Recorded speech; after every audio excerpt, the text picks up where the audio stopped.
You know the economy is getting bad when 78% of Americans consider fast food a luxury. Today, I read an article on foxbusiness.com written by Breck Dumas titled, "Nearly 80% of Americans now consider fast food a luxury due to high prices."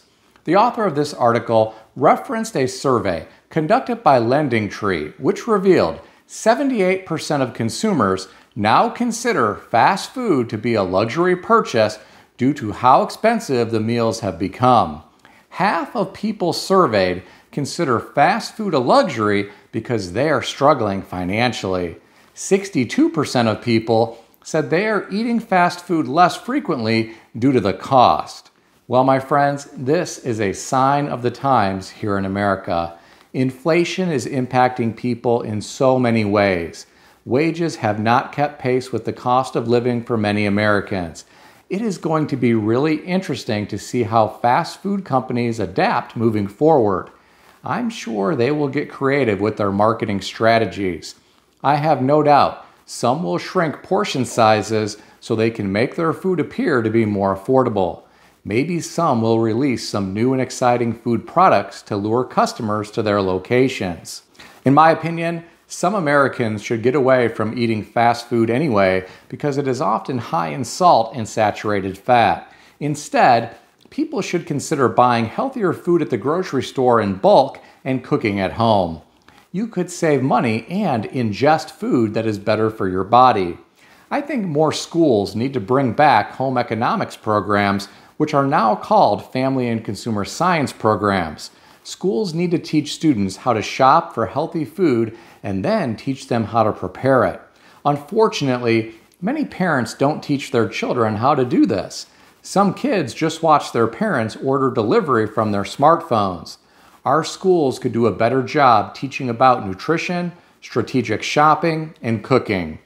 This should be a priority to keep the population in America healthy and strong. I think it could be a national security risk not to do this. Also, consider that medical care is extremely expensive. I believe people should do whatever they can to avoid health problems. Eating healthy food is one way to possibly do that. Getting back to the article, the author referenced columnist Dan O'Donnell from the free market think tank called the McLivern Institute, which said basic items like McDonald's cheeseburgers and Chick-fil-A nuggets have risen as much as 200% in less than 5 years, with dire consequences for the lower and middle class families who make up much of the fast food customer base. Like I said earlier, Americans may actually benefit from what is happening in the long run. Some will change their eating habits and improve their general health. However, I am sure there are others who will do whatever it takes to continue eating the fast food that they love. Some will put it on a credit card. Others will go to a buy now, pay later website and take out a loan for a fast food gift card and then use that fast food gift card to buy food. Some will worry about how to pay off that loan later. This is reality here in America. Some people are actually taking out loans to buy fast food. On the topic of fast food, I read another interesting article today. This one was in the New York Times and written by Clay Risen and Remy Tumen, titled, "Morgan Spurlock, documentarian known for Super Size Me, dies at 53. According to the authors, Morgan Spurlock, a documentary filmmaker who gained fame with his Oscar-nominated 2004 film Super Size Me, which followed him as he ate nothing but McDonald's for 30 days, died on Thursday in New York City. He was 53. Well, my friends, my heart goes out to his family. I am very sorry to hear about this loss of life. May he rest in peace. I really enjoyed his Super Size Me documentary. In that film, he went to the doctor and had a physical with blood work before his 30-day McDonald's-only diet, and then he had a physical after the 30 days were up. The results were very disturbing to me. It really makes you think about what you are putting into your body on a regular basis. I read another interesting article today.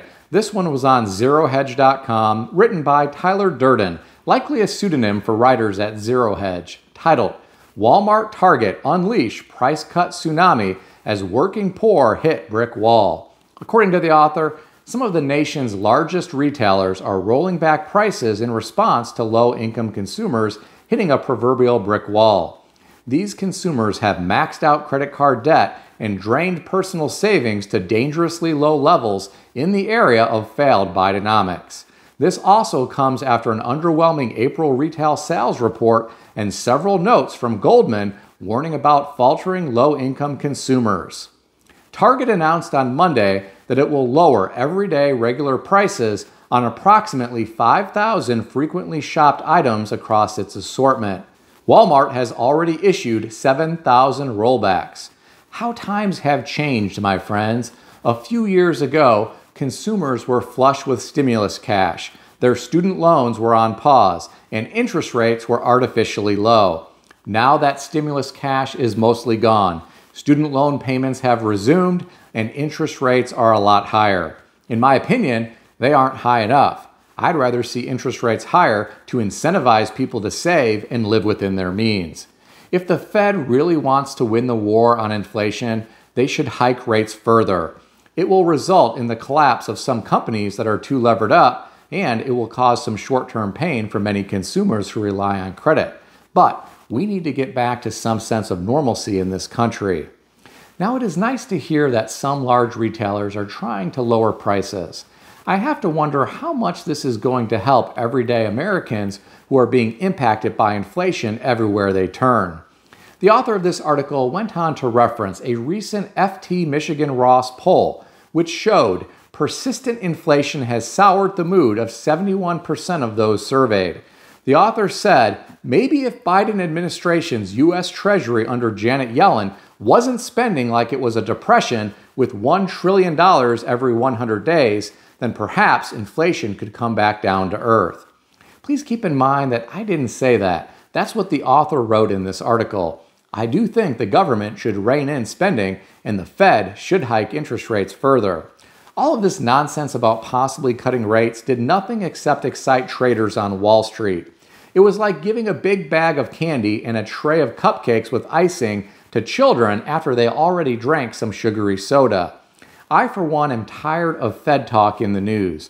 Sometimes I think they just try to keep the markets happy because Jerome Powell does not want a market crash to happen on his watch. I'm sure he does not want to be dealing with a big mess like Hank Paulson had to deal with back in 2008 and 2009. But what do I know? I'm just some guy on YouTube. What do you think? Share your thoughts in the comment section below. Please keep in mind that everything in this video is for entertainment purposes only, and nothing in this video is financial advice or advice of any kind. If you need advice, seek advice from a qualified professional in good standing who puts your interests first and foremost. If you enjoyed this video, consider subscribing to the channel.